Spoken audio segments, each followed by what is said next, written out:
महाराष्ट्र अनलिमिटेडच्या सुरुवातीला एक मोठी बातमी। आजपासून G20 संमेलनाला दिल्लीमध्ये सुरुवात होतेय। 2 दिवस ही बैठक चालणार आहे।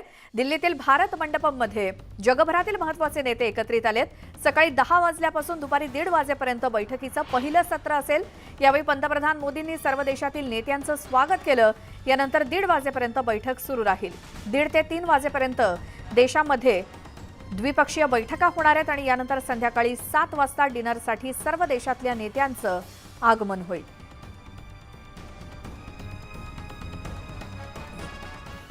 आमचे प्रतिनिधी प्रशांत लीला रामदास आपल्या सोबत जोडले गेलेत। प्रशांत, आता काही क्षणात बैठकीला सुरुवात होते G20च्या, काय तिथल्या घडामोडी? G20च्या शिखर परिषदेला आजपासून सुरुवात म्हणजे 9 सप्टेंबर सुरुवात झालेली आहे आणि पंतप्रधान नरेंद्र मोदी सकाळी 9च्या दरम्यान भारत मंडपामध्ये पोहोचले होते। अध्यक्षही त्या ठिकाणी पोहोचायला सुरुवात झालेली आहे। पंतप्रधान नरेंद्र मोदी या सगळ्यांचं स्वागत करतायत। त्यानंतर येथूनच शिखर परिषदेची सुरुवात जे होईल ते फोटो सेशनच्या माध्यमातून होणार आहे। त्यानंतर पंतप्रधानांचे स्वागतपर भाषण देखील होणार आहे।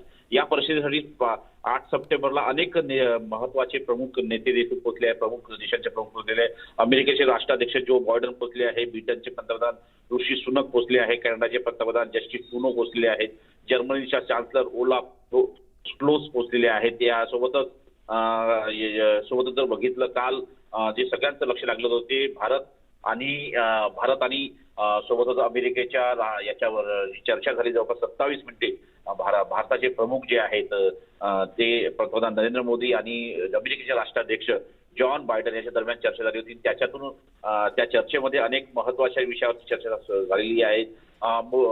मॉरिशसचे पंतप्रधान प्रवीण कुमार जुगन्नाथ देखील पोहोचले आहेत। बांगलादेशच्या पंतप्रधान शेख हसीना देखील या पोहोचलेल्या आहेत। त्यामुळे हे अत्यंत महत्त्वाची ही शिखर परिषद आहे। शिखर परिषदेच्या माध्यमातून कुठेतरी भारताचा ज्या पद्धतीने टी ट्रिलियन इकॉनॉमीचा जो प्रयत्न आहे त्यामध्ये हातभार लावावा यासाठी हा अत्यंत महत्त्वाचा प्रयत्न होतोय आणि त्या निमित्ताने भारताचा विकसनशील देशांमध्ये कुठेतरी एक प्रकारे असं म्हणावं लागेल की या सगळ्या पार्श्वभूमीवरती जर बघितलं तर एक प्रकारे नवीन कार्यक्रम आणि नवीन सोबतच ज्या पद्धतीनं माहिती मिळते या सगळ्यासाठी अत्यंत महत्त्वाचं जर बघितलं आपण तर हा सगळा विषय जो आहे तो पंतप्रधान नरेंद्र मोदींच्या माध्यमातून आणि या सगळ्याच्या दरम्यान जर बघितलं आपण तर एक विकसनशील देशाच्या माध्यमातून महाराष्ट्र। धन्यवाद प्रशांत, तुम्ही दिलेल्या सगळ्या माहितीसाठी। G20 शिखर परिषदेला आज दिल्लीमध्ये सुरुवात होतीये। सकाळी 10 वाजल्यापासून पहिलं सत्र सुरू होत आहे। पंतप्रधान नरेंद्र मोदींनी सर्व देशांच्या राष्ट्राध्यक्षांचं स्वागत केलंय। आणि आता राज्यातल्या काही महत्त्वाच्या घडामोडी पाहूयात। आमदार अपात्रता प्रकरणी पुढच्या आठवड्यामध्ये सुनावणीला सुरुवात होणार आहे आणि या सुनावणीसाठी शिवसेनेच्या दोन्ही गटांना नोटीस बजावायला सुरुवात झाल्याची माहिती विधिमंडळ सूत्रांनी न्यूज 18 लोकमतला दिली आहे। शिवसेना शिंदे गटाच्या 40 आणि शिवसेना उद्धव बाळासाहेब ठाकरे गटाच्या 14 आमदारांना नोटीस बजावण्यात आली आहे। आमदारांना सुनावणीत सर्व पुरावे सादर करावे लागणार आहेत आणि अपात्रतेच्या कारवाईपासून वाचण्यासाठी युक्तिवाद करावा लागणार आहे। विधिमंडळाच्या मध्यवर्ती सभागृहात सुनावणी होणार आहे।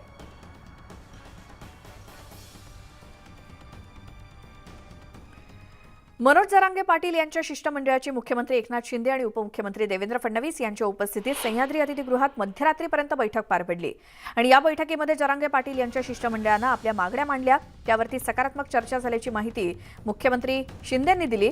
शिष्टमंडळ बैठकीमध्ये झालेली सर्व माहिती जरांगे पाटील यांना दिली जाईल, त्यानंतर जरांगे पाटील आपला पुढचा निर्णय जाहीर करणार आहेत। या बैठकीला जरांगे पाटील यांच्या 12 जणांच्या शिष्टमंडळासह मुख्यमंत्री एकनाथ शिंदे, उपमुख्यमंत्री देवेंद्र फडणवीस, केंद्रीय रेल्वे राज्यमंत्री रावसाहेब दानवे, महसूल मंत्री राधाकृष्ण विखे पाटील, ग्रामविकास मंत्री गिरीश महाजन, आमदार भरत गोगावले, मंत्री चंद्रकांत पाटील, उदय सामंत, दादा भुसे, जिल्हाधिकारी औरंगाबाद, उस्मानाबाद, जालना, परभणी, हिंगोली, लातूर, नांदेड या सगळ्याचे जिल्हाधिकारी सुद्धा ऑनलाईन पद्धतीने सहभागी झाले होते। मनोज जरंगे पाटिल उनका जो भेजा हुआ शिष्टमंडल उनके साथ सकारात्मक चर्चा हुई है। ये शिष्टमंडल जाकर उनको ब्रीफ करेगा, उनसे बात करेगा और हमें अपेक्षा है, उम्मीद है कि वो उसमें से मार्ग निकलेगा और वो पोषण पे चलेंगे।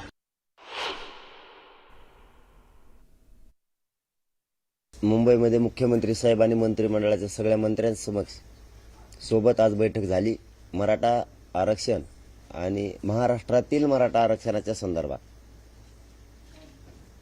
बैठक झाली, परंतु डिटेल्स त्या बैठकीच्या आपल्याकडे नसल्या कारणानं त्याचा इतिवृत्तही नाहीये आणि अधिकृत माहिती पण नाही. शिष्टमंडळ सकाळी 11 वाजता बरोबर आंतरवाली गावात येणार आहे. त्यावेळेस प्रत्यक्ष अधिकृत तुम्हाला घडलेला सगळा घटनाक्रम प्रत्यक्ष सांगितला जाईल.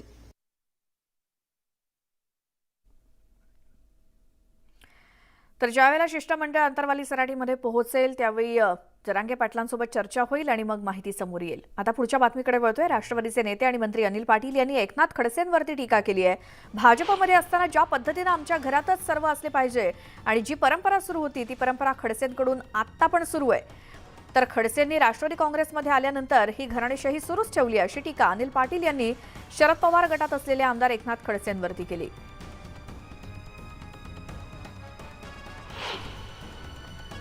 खडसे साहेबांच्या बाबतीमध्ये एक आमच्या दृष्टिकोनातून ही फार महत्त्वाची गोष्ट आहे. त्यांना विधान परिषदेवरती त्यांना संधी मिळाली. रोहिणीताई खडसे ज्या आहेत त्या प्रदेशाच्या आत्ता अध्यक्ष केल्या. ज्या पद्धतीने भारतीय जनता पार्टीमध्ये परंपरा जी चालली होती की आमच्याच घरामध्ये सगळं असलं पाहिजे, तसा हा प्रकार आत्ता राष्ट्रवादी काँग्रेस पक्षामध्ये, आमच्याच पक्षात आहेत ते सुद्धा, राष्ट्रवादी काँग्रेस पक्षामध्ये हा प्रकार आल्यापासून खडसे साहेबांनी सुद्धा तो सुरू केलेला आहे. सर्वसामान्य कार्यकर्त्याला तो न्याय मिळाला पाहिजे अशी जनतेची अपेक्षा आहे. ती कायम चालू आहे. आता बातमी मुंबईतून आहे. माजी महापौर किशोरी पेडणेकर यांच्या अडचणींमध्ये वाढ झाली आहे, कारण बॉडी बॅग प्रकरणी ईडीनं गुन्हा दाखल केलाय. किशोरी पेडणेकर आणि माजी अतिरिक्त महापालिका आयुक्त प्रकल्प, माजी उपमहापालिका आयुक्त खरेदी आणि इतरांविरोधात मनी लॉन्ड्रिंग प्रतिबंधक कायद्याअंतर्गत गुन्हा दाखल झालाय. अधिक दरानं बॉडी बॅग खरेदी करण्याच्या कथित घोटाळ्याचा आरोप आहे किशोरी पेडणेकर आणि आणखी काही जणांवरती, आणि त्यांच्यावरती आता ईडीनं गुन्हा दाखल केलाय मनी लॉन्ड्रिंग प्रकरणात. गुरुवारपासून सक्रिय झालेल्या मान्सूननं कोकण विभागात शुक्रवारी दमदार हजेरी लावली, तर राज्यातल्या काही भागात आजही मुसळधार पावसाचा इशारा देण्यात आलाय. दक्षिण कोकणासह उत्तर कोकणातही ऑरेंज अलर्ट जारी करण्यात आलाय. 14 सप्टेंबरपर्यंत कोकण, उत्तर मध्य महाराष्ट्र, मराठवाड्याचा काही भाग आणि विदर्भाच्या काही भागात पावसाची शक्यता आहे. 15 ते 21 सप्टेंबर या कालावधीत कोकण विभाग तसंच विदर्भाच्या काही भागात पाऊस पडू शकतो, तर 22 ते 28 सप्टेंबर आणि 29 सप्टेंबर ते 5 ऑक्टोबर या कालावधीत सरासरी इतक्या पावसाचा अंदाज आहे. तर महाबळेश्वर, नाशिक इथे शुक्रवारी दिवसभरात मुसळधार पाऊस नोंदवण्यात आलाय. मात्र उर्वरित महाराष्ट्रामध्ये पावसाची स्थिती अजूनही चिंताजनकच आहे.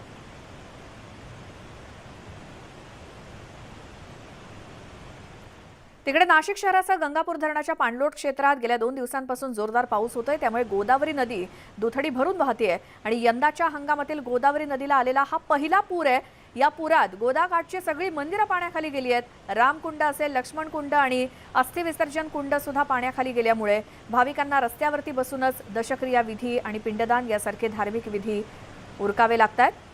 गोदावरी नदीला आलेला पूर आणि या पावसाळ्यातला प्रथमच गोदावरी नदीला आलेला हा पूर आहे. गेल्या काही दिवसात, या 2 दिवसात तर नाशिक आणि आसपासच्या परिसरामध्ये दमदार पाऊस झालाय आणि त्याचाच हा परिणाम आहे. आमचे प्रतिनिधी लक्ष्मण घाटोळ आपल्या सोबत जोडले गेलेत. काय स्थिती आहे गोदावरीची आता लक्ष्मण? नाशिक शहराला पाणी पुरवठा करणाऱ्या गंगापूर पाणलोट क्षेत्रामध्ये आणि त्याचबरोबर नाशिक शहरामध्ये गेल्या 2 दिवसांपासून संततधार पाऊस सुरू आहे आणि या संततधार पावसामुळे गोदावरी नदी यंदाच्या हंगामात पहिल्यांदाच दुथडी भरून वाहते. गोदावरी नदीला पहिल्यांदाच पूर आलेला आहे आणि या पुरामुळे गोदाकाठची जी मंदिर आहे, ज्यामध्ये रामकुंड, लक्ष्मण कुंड आणि सिंहस्थ मंदिर असेल, गोदा मंदिर असेल, ही सगळी मंदिरं जी आहेत ती पाण्याखाली आलेली आहे. अनेक नागरिकांना आणि भाविकांना या ठिकाणी वेगवेगळे धार्मिक विधी करण्यासाठी जे गोदाकाठी येत असतात त्यांना रस्त्यावर विधी करण्याची वेळ जी आहे ती या पावसामुळे आलेली आहे. मात्र नाशिककरांना या सगळ्या पावसानं एक दिलासा दिलेला आहे, कारण गेल्या 1 महिन्यांपासून नाशिक जिल्ह्यामध्ये पावसानं पाठ फिरवली होती. मात्र गेल्या 2 दिवसांपासून नाशिक जिल्ह्यामध्ये सर्वदूर पाऊस सुरू आहे आणि या पावसामुळे एक समाधान व्यक्त केलं जाते. तर गोदावरी नदीमध्ये मोठ्या प्रमाणात पाण्याचा विसर्ग गंगापूर धरणातून केला जातोय. काही वेळापूर्वी नाशिकच्या गंगापूर धरणामधून तब्बल 5,500 क्युसेक इतक्या मोठ्या प्रमाणामध्ये गोदावरी नदीमध्ये पाण्याचा विसर्ग जो आहे तो केला जातो. हे पाणी जे आहे ते मराठवाड्याच्या दिशेने अर्थात जायकवाडीच्या दिशेनं जात आहे. त्यामुळे जायकवाडीला देखील या पावसाचा आणि या पाण्याचा दिलासा मिळणार आहे. नुसतं नाशिकच नाही तर मराठवाड्यामध्ये देखील या पाण्याचा मोठ्या प्रमाणात फायदा होत असतो आणि त्यामुळे गोदावरी नदीला आलेला हा पूर मराठवाड्यासाठी लाभदायक आहे तर नाशिककरांसाठी तितकाच दिलासादायक आहे. श्वेता. बिलकुल धन्यवाद लक्ष्मण या सगळ्या माहितीसाठी. त्यामुळे नाशिककरांनी आणि खास करून गोदावरी काठच्या नागरिकांनी काळजी घेणं गरजेचं आहे. गेल्या महिनाभरापासून गायब झालेल्या पावसाच्या पुनरागमनामुळे जळगावातल्या शेतकऱ्यांना दिलासा मिळाला आणि गिरणा धरण परिसरामध्ये बुधवारी संध्याकाळपासून सुरू झालेला पाऊस शुक्रवारपर्यंत कायम होता. त्यामुळे पिकांना तर जीवदान मिळालंच, शिवाय निम्म्या जळगावची तहान भागवणाऱ्या गिरणा धरणाचा पाणीसाठा सुद्धा लक्षणीयरित्या वाढलाय. 4 प्रकल्पांमधून सुमारे 25,000 क्युसेक पाण्याची आवक गिरणा धरणामध्ये झाली असून आठवड्याभरात हा आकडा 50 पर्यंत पोहोचण्याची शक्यता आहे.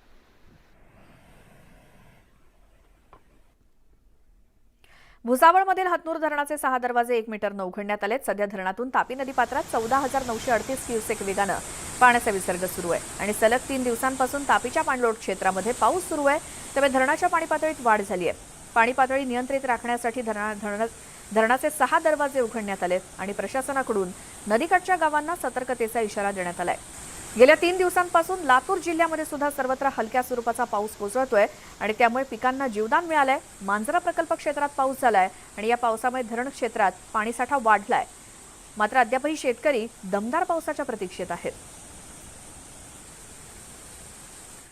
भंडाऱ्यात सुद्धा पावसानं मुसळधार हजेरी लावली आणि 3 दिवसांपासून भंडारा जिल्ह्यात पावसानं जोरदार हजेरी लावलेली आहे. त्यामुळे गोसेखुर्द धरणाच्या पाणलोट क्षेत्रात धरणाच्या पाणी पातळीत वाढ झाली आहे. त्यामुळे गोसेखुर्द धरणाचे 33 पैकी 13 दरवाजे अर्ध्या मीटरनं उघडण्यात आलेत तर 57,460 क्युसेक वेगानं पाण्याचा विसर्ग सुरू आहे. नदीकाठावरती अवगमन करणाऱ्या नागरिकांनी तसंच नदीकाठावरती वसलेल्या गावकऱ्यांना सतर्कतेचा इशारा जिल्हा प्रशासनानं दिलाय. गेल्या अनेक दिवसांच्या प्रतीक्षेनंतर खडकवासला धरण साखळी प्रकल्पातील 4ही धरणांच्या परिसरात शुक्रवारी पावसानं हजेरी लावली आणि 4ही धरणांमध्ये सध्या 93% पाणीसाठा जमा झालाय. खडकवासला धरणातून सिंचनासाठी वरसगाव आणि पानशेत धरणामधून वीज निर्मितीसाठी पाणी सोडण्यात येत आहे. वरसगाव आणि पानशेत धरणं पूर्ण क्षमतेनं भरल्यामुळे या धरणामधून 600 क्युसेक वेगानं वीज निर्मितीसाठी पाणी सोडलं जात आहे. दमदार पावसामुळे उजनी धरणाच्या पाणीसाठ्यात वाढ होऊ लागली आहे. पुणे जिल्ह्यातील चास कमान, वडिवळे, पवना, आंध्रा आणि कासारसाई या धरणातून 20,000 क्युसेक वेगानं पाणी सोडायला सुरुवात झाली. यातच उजनीच्या पाणलोट क्षेत्रात सुरू झालेल्या पावसामुळे 5,000 क्युसेक विसर्गानं पाणी लवकरच उजनी धरणामध्ये यायला सुरुवात होईल. सलग 2 दिवस पडणाऱ्या मुसळधार पावसामुळे मुंबईला पाणीपुरवठा करणाऱ्या 7 तलावांपैकी 3 तलाव 100% भरलेत. मध्य वैतरणा धरणातील पाणीसाठ्याची पातळी वाढली आणि खबरदारी म्हणून त्याचे 5 दरवाजे उघडून पाण्याचा विसर्ग सुरू केला गेलाय. तर 2 दिवसात तलावाच्या पाणीसाठ्यात 3% वाढ झाली आणि हाच पाणीसाठा 2 दिवसांपूर्वी 90% होता. आणखी 2 ते 3 दिवस असाच पाऊस सुरू राहिल्यास तलाव पूर्णपणे भरू शकतात. ब्रेकनंतर बुलेटिनमध्ये तुमचं स्वागत. शहापूर तालुक्यातील मध्य वैतरणाचे स्वयंचलित 5 दरवाजे उघडले असून त्यामधून पाण्याचा विसर्ग केला जातोय. त्यामुळे धरणालगत असलेल्या शहापूर आणि मोखाडा तालुक्यातील नागरिकांना प्रशासनाकडून सतर्क राहण्याच्या सूचना करण्यात आल्या आहेत. मुंबईला पाणीपुरवठा करणारं मोडकसागर धरण दुसऱ्यांदा ओव्हरफ्लो झालंय आणि शहापूर तालुक्यात पावसानं दमदार हजेरी लावल्यामुळे मोडकसागर धरण ओव्हरफ्लो झालंय. या धरणाचे 2 स्वयंचलित दरवाजे उघडण्यात आले असून त्यातून 13,867 क्युसेकनं पाण्याचा विसर्ग सुरू आहे.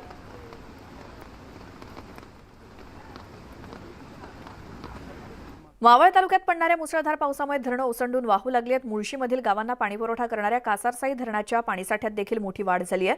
धरणातून सध्या 600 क्युसेक इतका विसर्ग सुरू आहे.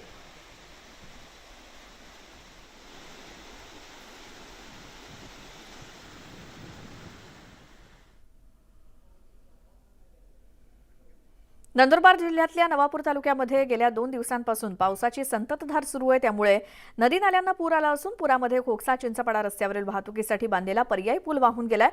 या ठिकाणी नवीन पूल निर्माण करण्याचं काम सुरू आहे. यासाठी हा पर्यायी पूल बनवण्यात आला होता, मात्र तो पुराच्या पाण्यात वाहून गेल्यामुळे जवळपास 10 गावांशी संपर्क तुटलाय.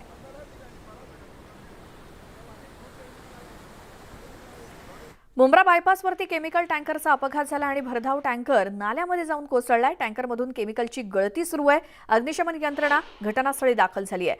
मुंब्रा बायपासवरती केमिकल टँकरचा अपघात झाला आणि हा भरधाव टँकर नाल्यामध्ये जाऊन कोसळला. यावेळी टँकरमधून केमिकलची गळती सुरू झाली आणि सर्वत्र दुर्गंधी पसरली आहे। याचा त्रास परिसरातल्या नागरिकांना सहन करावा लागतोय। दरम्यान अग्निशमन यंत्रणा आणि केमिकल एक्सपर्ट घटनास्थळी पोहोचलेले आहेत। यानंतर थेट जाऊयात उपमुख्यमंत्री अजित पवार बोलतायत तिथे। राष्ट्रपती पदापर्यंत ते पोहोचलेले होते आणि त्याच्यामुळं एक शिक्षकांचं एकंदरीतच ज्या प्रकारे त्यांनी काम केलेलं होतं ते काम केल्यानंतर त्यांना सर्वोच्च पदावर देशाने बसवणं हा एक प्रकारचा शिक्षकांचा सन्मान होता असं म्हटलं तर ते काय वावगं ठरणार नाही। 5 सप्टेंबरला मी मुख्यमंत्री आणि दीपक केसरकर आपले शालेय शिक्षण मंत्री आम्ही एकत्रपणे कार्यक्रम केलेला होता आणि राज्यातल्या सर्व पुरस्कार शिक्षक पुरस्कार विजेत्यांना तिथं आम्ही मुंबईमध्ये त्या कार्यक्रमामध्ये पुरस्कार देऊन गौरवण्यात आलेलं होतं। आजच्या कार्यक्रमाला खरं तर पालकमंत्री महोदय येणार होते, कदाचित येतील, पण तसंच आज जिल्हा परिषदेचे सीओ नवीन जे आयुष प्रसादच्या जागी आलेत, आयुष प्रसाद आता जळगावला कलेक्टर म्हणून गेलेत, ते रमेश चव्हाण।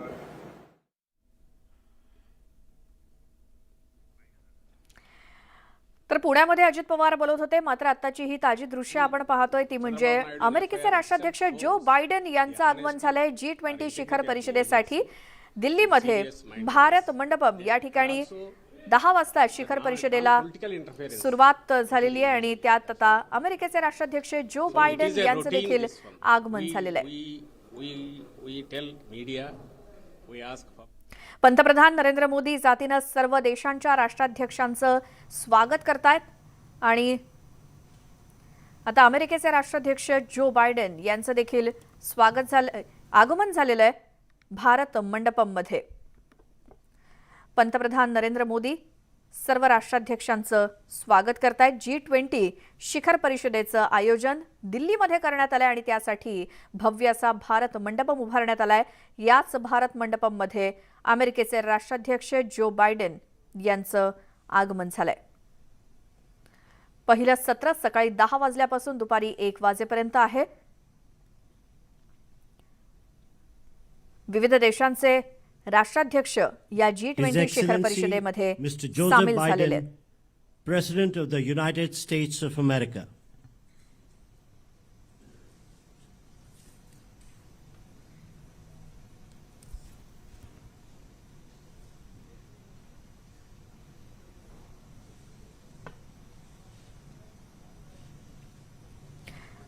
भारताचे पंतप्रधान नरेंद्र मोदी अमेरिकेचे राष्ट्राध्यक्ष जो बायडेन यांचं स्वागत करतील आणि स्वागत केलंय पंतप्रधान नरेंद्र मोदींनी या G20 शिखर परिषदेसाठी भव्य अशा भारत मंडपममध्ये जो नवी दिल्लीमध्ये उभारण्यात आलाय आणि याच मंडपामध्ये G20 शिखर परिषद पार पडणार आहे। आणि या भारत मंडपमचं वैशिष्ट्य काय आहे हे पंतप्रधान नरेंद्र मोदी अमेरिकेच्या राष्ट्राध्यक्षांना सांगतायत।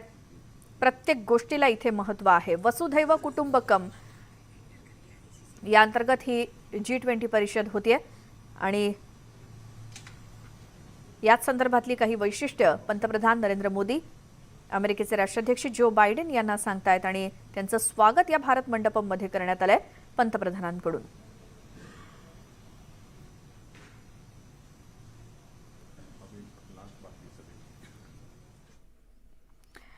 आणि आता पुन्हा जाऊयात राज्यातल्या काही घडामोडी पाहूयात। एकतर मुसळधार पाऊस संपूर्ण राज्यभर सुरू आहे आणि नाशिक शहरासह गंगापूर धरणाच्या पाणलोट क्षेत्रामध्ये गेल्या 2 दिवसांपासून जोरदार पाऊस होतोय। त्यामुळे गोदावरी नदी दुथडी भरून वाहते आणि यंदाच्या हंगामातील गोदावरी नदीला आलेला हा पहिलाच पूर असून या पुरामध्ये गोदाकाठची सगळी मंदिरं पाण्याखाली गेलेली आहेत। रामकुंड, लक्ष्मणकुंड आणि अस्थि विसर्जन कुंड पाण्याखाली गेल्यामुळे भाविकांना रस्त्यावरती बसूनच दशक्रिया विधी असेल किंवा पिंडदान यासारखे धार्मिक विधी करावे लागतात।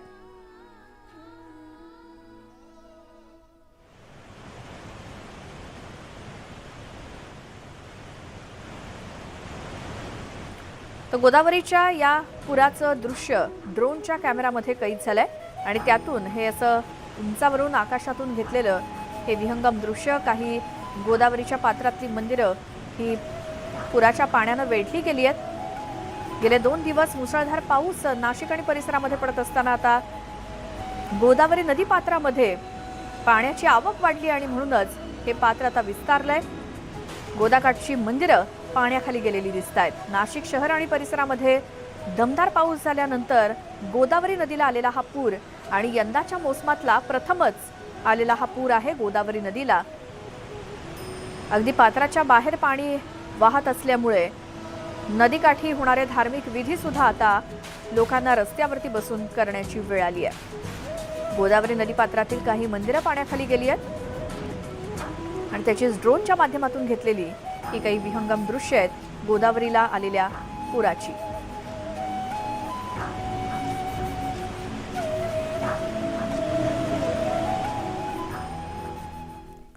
तर गेल्या महिनाभरापासून गायब झालेल्या पावसाच्या पुनरागमनामुळे जळगावातल्या शेतकऱ्यांना सुद्धा दिलासा मिळालाय.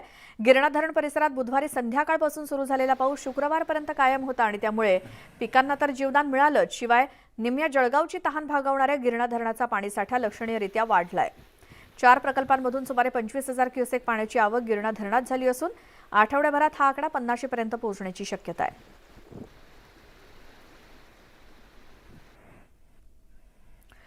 नाशिक मुंबई महामार्गावरती लतीफवाडीजवळ पहाटे एक भीषण अपघात झाला. उभ्या असलेल्या टेम्पोला पाठीमागून येणाऱ्या ट्रकनं जोरदार धडक दिली. या धडकेनंतर उलटलेल्या ट्रकला मागून येणाऱ्या भरधाव वाहनाची सुद्धा धडक बसली. या विचित्र अपघातात ट्रक चालक जागीच ठार झालाय. या अपघातानं काही काळ वाहतूक विस्कळीत झाली आणि अनेक तासांच्या अथक प्रयत्नांनंतर ट्रक चालकाचा मृतदेह बाहेर काढण्यात आला.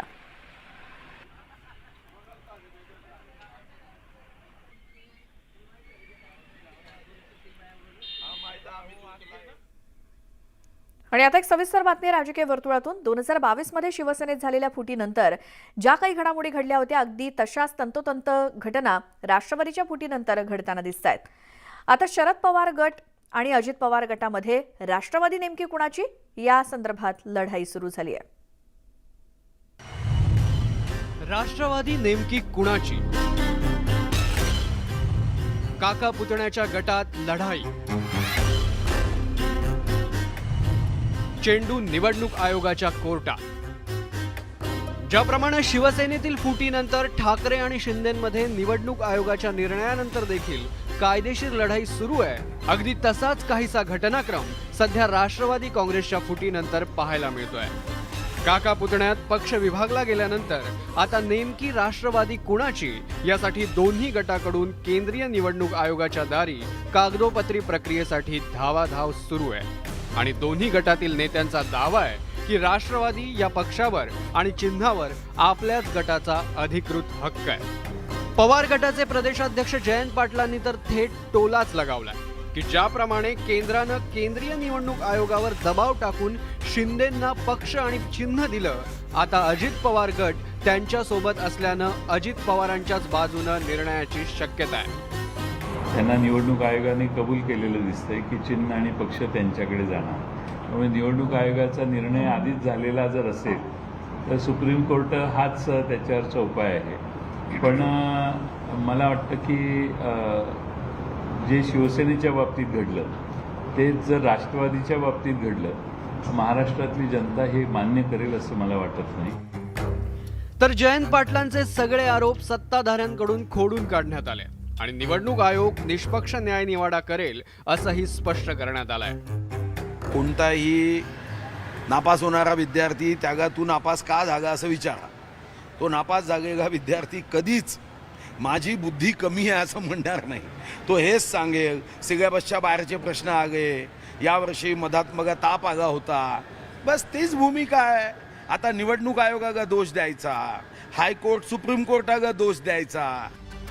सध्या काका पुतण्याच्या गटाकडून वेगवेगळे दावे जरी करण्यात येत असले आणि केंद्रीय निवडणूक आयोगाचा निर्णय अद्याप यायचा असला तरी दोन्ही गटात वाकयुद्ध रंगलंय. शेवटी निवडणूक आयोगाच्या निर्णयानंतर देखील ही लढाई सुप्रीम कोर्टातही जाण्याची शक्यता असल्याचा अंदाज राजकीय विश्लेषकांकडून व्यक्त केला जातोय. Bureau report, news 18 Lokmat. आता पुढची बातमी आहे. प्रकाश आंबेडकरांना महाविकास आघाडीमध्ये घेण्यावरून महाविकास आघाडीमध्ये एकमत नसल्याचं आता काही लपून राहिलेलं नाहीये. उद्धव ठाकरेंच्या शिवसेनेशी वंचितची युती झाली खरी, पण अद्याप त्यांना महाविकास आघाडीमध्ये सहभागी करून घेतलेलं नाही. त्यावरून आता राजकीय कलगीतुरा रंगल्याचं दिसतंय. वंचित बहुजन आघाडीचे नेते प्रकाश आंबेडकरांना महाविकास आघाडीत सहभागी करून घेण्यावरून काँग्रेस नेत्यांमधील मतभेद समोर आले. विधानसभेचे विरोधी पक्षनेते विजय वडेट्टीवार यांनी प्रकाश आंबेडकरांच्या मवियातील संभाव्य प्रवेशावर ही खोचक प्रतिक्रिया दिली होती. निमंत्रण कसं देणार? निमंत्रण आपण देत नाही. हे काही सत्यनारायणची पूजा वगैरे नाही निमंत्रण द्यायला. हे आघाडीमध्ये ज्यांना त्यांनी त्यांच्याकडून कुठला तरी पाऊल उचललं गेलं तर आपण निमंत्रण देतो. आम्ही निमंत्रण द्यायचं आणि त्यांनी फेटाळायचं, त्यांनी नाही म्हणायचं. म्हणजे असं कोणी करेल का? त्यांच्याकडून कुठला तरी एक पाऊल पुढे आला की आम्हाला इंडिया बरोबर आघाडीबरोबर यायचं आहे, उद्या त्यांना निमंत्रण पाठवता येईल पुढच्या बैठकीला. खरं तर इंडिया आघाडीच्या बैठकीनंतर मविया नेते आणि प्रकाश आंबेडकरांमध्ये शाब्दिक कलगीतुरा रंगल्याचं बघायला मिळालं होतं. नुकतंच मुंबईत इंडिया आघाडीची बैठक पार पडली. या बैठकीत देशातील प्रमुख भाजप विरोधी पक्षाच्या नेत्यांनी हजेरी लावली. पण या बैठकीला वंचित बहुजन आघाडीचे नेते प्रकाश आंबेडकरांना आमंत्रित करण्यात आलं नव्हतं. त्यावरून आंबेडकरांनी इंडिया आघाडीला कानपिचक्या दिल्या होत्या. विजय वडेट्टीवारांनी त्यावर प्रकाश आंबेडकरांना टोलाही हाणला होता. वडेट्टीवारांच्या टीकेला प्रकाश आंबेडकरांनी ट्विटरवरून जळजळीत प्रत्युत्तर दिलंय. आम्हाला फक्त समाजातच अस्पृश्य म्हणून वागवलं जात नाही, तर राजकारणात सुद्धा अस्पृश्य म्हणूनच वागवलं जातं. भाजप RSSच्या राजकारणाचा प्रभाव वाढल्यापासून सनातन धर्म मानणारे आणि त्याचे प्रचारक असणारे काँग्रेस आणि राष्ट्रवादी काँग्रेस दोघेही राजकारणात अस्पृश्यता पाळायला लागलेले आहेत. असा पलटवार प्रकाश आंबेडकरांनी ट्विटमधून केलाय की वंचित बहुजन आघाडी ही इंडिया अलायन्सचा भाग होऊ इच्छिते, तशी आमची तयारी आहे. मात्र हे अनेकदा सांगून त्याचा पुनरुच्चार करून सुद्धा विजय वडेट्टीवार यांना माहिती कशी मिळत नाही याबद्दल आम्हाला आश्चर्य वाटतं. आम्ही या ठिकाणी सांगू इच्छितो की काँग्रेसने एकदाच जाहीर तरी करून टाकावं की ते आंबेडकर वादाच्या विरोधात आहे, आंबेडकर वाद्यांच्या विरोधात आहे. त्यांना वंचित बहुजनांचे नेते प्रकाश आंबेडकर हे चालत नाही, हे एकदाच त्यांनी जाहीर करून टाकावं.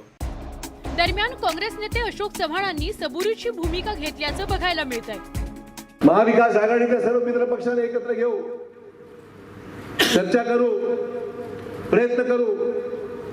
माझी इच्छा तर मी प्रकाश आंबेडकरांनी परवा भेटलो, त्यांनाही बोललो, म्हणजे याबरोबर चांगलं काय हरकत आहे प्रक्रिया, बघूया काय होते. राज्यात प्रकाश आंबेडकरांच्या वंचित बहुजन आघाडीशी उद्धव ठाकरेंच्या पक्षाची युती आहे, पण अद्यापही त्यांना महाविकास आघाडीत सामील करून घेण्यात आलेलं नाही. तसंच याविषयी मवियातील नेते गोलमाल उत्तरं देत असल्याचंही बघायला मिळत आहे. त्यामुळेच वंचितच्या मवियातील संभाव्य प्रवेशावर प्रश्नचिन्ह कायम आहे. Bureau report, news 18 Lokmat. Chhatrapati Shivaji महाराजांच्या शौर्याच्या इतिहासात अफजल खानाचा कोथळा काढण्यात वाघनखं महत्त्वाची ठरली होती आणि छत्रपती शिवाजी महाराजांनी वापरलेली ही वाघनखं सध्या इंग्लंडमध्ये आहेत आणि लवकरच ती मायदेशात परत येणार आहेत. पाहूयात हा रिपोर्ट.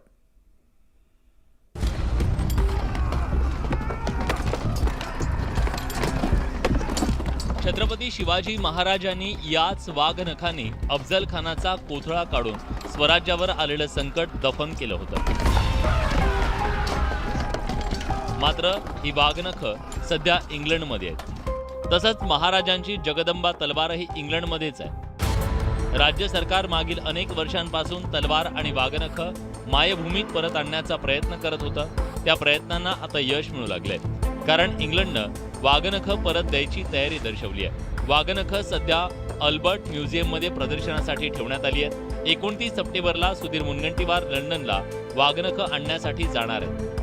वाघनख लंडनमधून आणण्याचा आणि या दृष्टीने 1 ऑक्टोंबरला रात्री 1:50 मी चाललो आहे. 3 ऑक्टोंबरला MOU करतो आहे. मी माननीय मुख्यमंत्री महोदयांना विनंती केली, तेही MOU करत असताना उपस्थित राहणार आहे. साधारणतः नोव्हेंबरमध्ये योग्य तिथीवर हे वाघनख आपण परत आणतो आहे. छत्रपती शिवाजी महाराजांनी वापरलेली वाघनखं पुन्हा महाराष्ट्राच्या मायभूमीत येणार असल्यानं देशभरात आनंद व्यक्त होतोय. छत्रपती शिवाजी महाराजांच्या वाघनख्या महाराष्ट्रात जर येत असतील तर ही कायम आनंदाची गोष्ट आहे. तो वेळेच्या संदर्भात जी वेळ साधण्याचा प्रयत्न होतोय त्या पद्धतीनं जे महत्वाचे विषय आहेत या महत्वाच्या विषयांना कुठेतरी फाटा देऊन प्रतिकात्मक गोष्टींकडे समाजाला वळवण्याचा हा प्रयत्न आहे असं वाटतं. छत्रपती शिवाजी महाराजांविषयी हा प्रत्येकाच्या मनात आदर आहे आणि जर ही गोष्ट झाली तर प्रत्येकाला अभिमान वाटणार. छत्रपती शिवाजी महाराजांनी वापरलेली वाघनखं इंग्लंडला कशी पोहोचली ते जाणून घेऊया. छत्रपती शिवाजी महाराजांच्या साताऱ्यातल्या वंशजांकडे ही वाघनखं होती. 1818 मध्ये ईस्ट इंडिया कंपनीचे अधिकारी जेम्स ग्रँट डफ यांची निवासी अधिकारी म्हणून साताऱ्यात नेमणूक होती. तेव्हा पेशव्यांकडून वाघनखं जेम्स ग्रँट डफ यांना देण्यात आली. जेम्स ग्रँट डफ ही वाघनखं सोबत घेऊन ब्रिटनला गेले. त्यानंतर डफ यांच्या वंशजांनी वाघनखं व्हिक्टोरिया अँड अल्बर्ट संग्रहालयाला दिली. तब्बल 200 वर्षांपूर्वी महाराष्ट्रातून इंग्लंडमध्ये गेलेली ही वाघनखं महाराष्ट्रात आल्यानंतर पुन्हा एकदा शौर्याचा इतिहास प्रत्येकाला लढण्याची प्रेरणा मिळणार आहे. Bureau report, news 18 Lokmat. और नई दिशा देने वाला एक महत्वपूर्ण समय है. ये वो समय है जब बरसों पुरानी चुनौतियां हमसे नए समाधान मांग रही हैं और इसलिए हमें ह्यूमन सेंट्रिक अप्रोच के साथ अपने हर दायित्व को निभाते हुए ही आगे बढ़ना है. फ्रेंड्स, कोविड-19 के बाद विश्व में एक बहुत बड़ा संकट विश्वास के अभाव का आया है. युद्ध ने इस ट्रस्ट डेफिसिट को और गहरा किया है. जब हम कोविड को हरा सकते हैं तो हम आपसी विश्वास पर आए इस संकट पर भी विजय प्राप्त कर सकते हैं.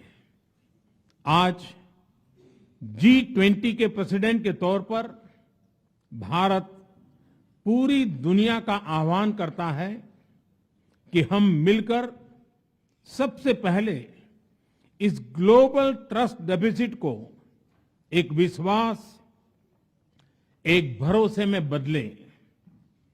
यह हम सभी के साथ मिलकर चलने का समय है और इसलिए सबका साथ, सबका विकास, सबका विश्वास, सबका प्रयास का मंत्र हम सभी के लिए एक पथ प्रदर्शक बन सकता है. वैश्विक अर्थव्यवस्था में उथल-पुथल हो, नॉर्थ और साउथ का डिवाइड हो, ईस्ट और वेस्ट की दूरी हो, फूड, फ्यूल और फर्टिलाइजर का मैनेजमेंट हो, टेररिज्म और साइबर सिक्योरिटी हो, हेल्थ, एनर्जी और वाटर सिक्योरिटी हो, वर्तमान के साथ ही आने वाली पीढ़ियों के लिए हमें इन चुनौतियों के ठोस समाधान की तरफ बढ़ना ही होगा. फ्रेंड्स, भारत की G20 प्रेसिडेंसी देश के भीतर और देश के बाहर इंक्लूजन का, सबका साथ का प्रतीक बन गई है. भारत में ये पीपल्स G20 बन गया. करोड़ों भारतीय इससे जुड़े. देश के 60 से ज्यादा शहरों में 200 से ज्यादा अधिक बैठकें हुई. सबका साथ की भावना से ही भारत ने प्रस्ताव रखा था कि अफ्रीकन यूनियन को G20 की स्थायी सदस्यता दी जाए. मेरा विश्वास है कि इस प्रस्ताव पर हम सबकी सहमति है.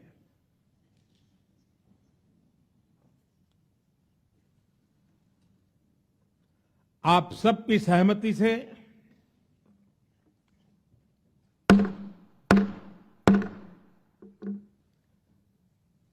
आगे की कार्रवाई शुरू करने से पहले मैं अफ्रीकन यूनियन के अध्यक्ष को G20 के स्थायी सदस्य के रूप में अपना स्थान ग्रहण करने के लिए आमंत्रित करता हूं।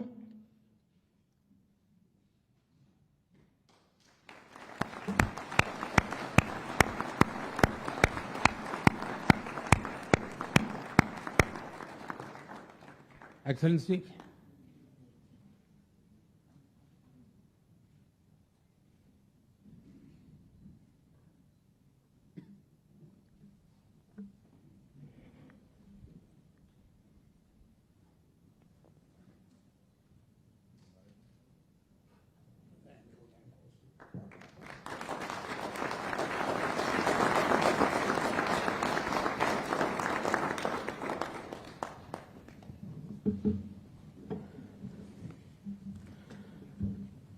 इसके साथ ही मैं मीडिया के साथियों से भी विनम्र आग्रह करूंगा कि वे अब हमें समय दें और इस सभागृह से बाहर जाने का कष्ट करें।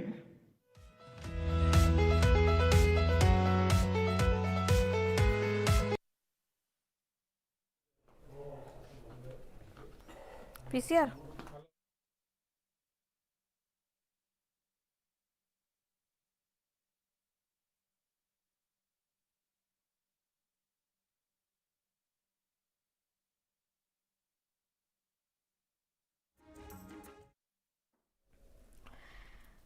G20 शिखर परिषदेला सुरुवात झाली आहे। नवी दिल्लीतल्या भारत मंडपममध्ये अमेरिकेचे राष्ट्राध्यक्ष जो बायडेन यांच्यासोबतच विविध देशांचे अध्यक्ष या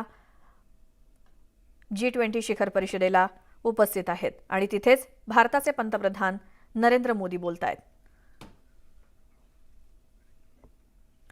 तर या G20 शिखर परिषदेचे सगळे अपडेट तुम्हाला न्यूज18 लोकमतवरती पाहायला मिळतीलच। तुर्तास या बुलेटिनमध्ये आपण आता इथेच थांबतोय। जाता जाता एक नजर टाकूयात आजच्या तापमानावर।